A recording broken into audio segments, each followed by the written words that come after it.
কি দেখে ভোট দেওয়া উচিত, কি দেখে ভোট দিবেন না? আমাদের দেশে মানুষ তো লোককে দেখে ভোট দেয়, তাই না?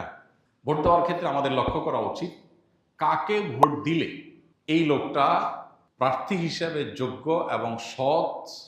তাকে ভোট দিলে সৎ এবং যোগ্য প্রার্থীকে ভোট দেওয়া হবে, এটা আপনার বিবেককে আপনি জিজ্ঞাসা করবেন। আপনি যদি সঠিকটা উদ্ধার করার চেষ্টা করেন, এরপর দেখলেন যে না, আপনি আসলে যেটাকে সঠিক মনে করছেন এটা সঠিক হয় নাই, লোকটা রাইট পারসন না, তাহলে আল্লাহর কাছে আপনার দায় নেই। কিন্তু আপনার চেষ্টা করতে হবে যে যে কয়জন আছে এর মধ্যে সবচেয়ে ভালো যোগ্য মানুষটাকে, সে জিতবে কি জিতবে না এটা আপনার দেখার বিষয়। আমাদের দেশে বেশিরভাগ মানুষ এই জায়গাটায় এসে ভুল করে, মনে করে যে তারা ভোট দেওয়ার লাভ কি, ভোটগুলো তো নষ্ট হবে। ভোট নষ্ট হয় না।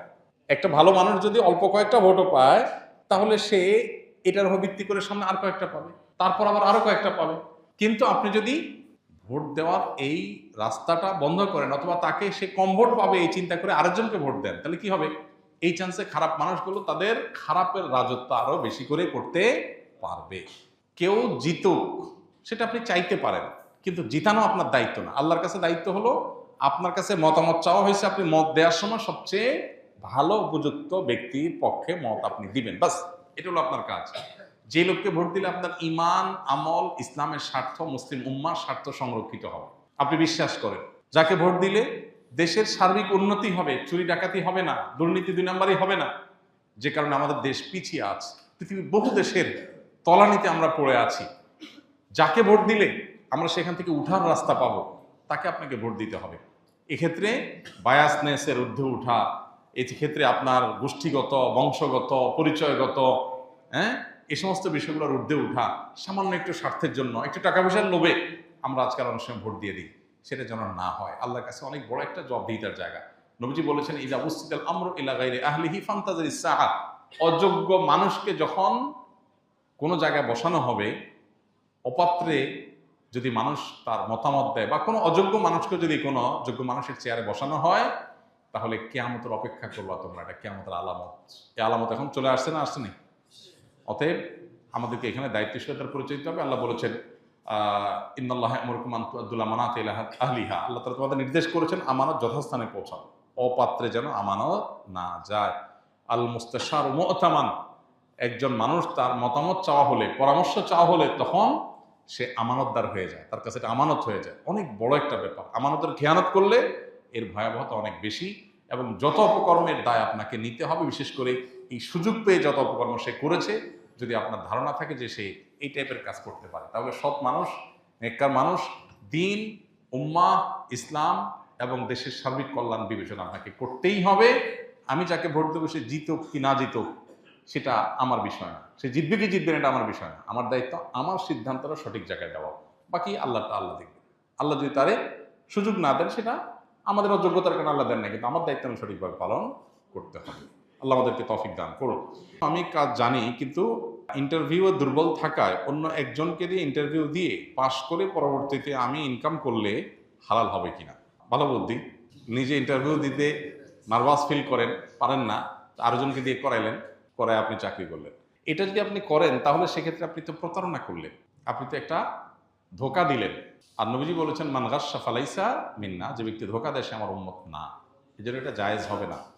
তবে চাকরিতে যাওয়ার পর যদি আপনি যে কাজটা করছেন সেই কাজটা যদি লিগ্যাল হয়, হালাল হয়, তাহলে আপনার পারিশ্রমিক গ্রহণ করা হালাল হবে। বাট আপনি একটা প্রতারণা করেছেন, একটা কবিরা গুনাহ করেছেন, এর জন্য আপনার গুনাহ হবে, এবং সেটা তওবা করা ছাড়া মাফ হবে না। বিভিন্ন অনুষ্ঠানে উচ্চস্বরে গান বাজানো হয়, এমনও হয় রাত 1টা 2টা পর্যন্ত বাজে।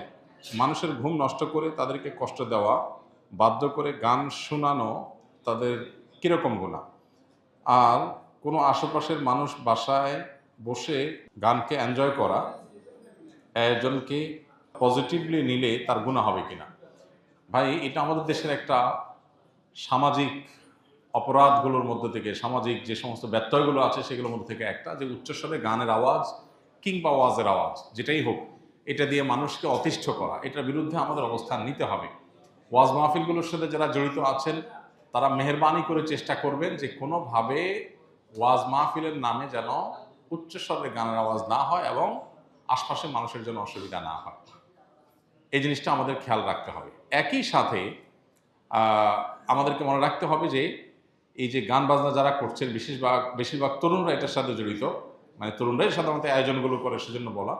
এই জন্য তরুণদেরকে সিদ্ধান্ত নিতে হবে যে আমি আনন্দ করব, এই আনন্দটা আরেকজনের কষ্টের কারণ হবে, আরেকজনের পেরেশানির কারণ হবে, এটা তো হতে পারে না। তো এই জন্য একজন ইমানদার হিসাবে আমাদের উচিত না কাউকে কষ্ট দেওয়া।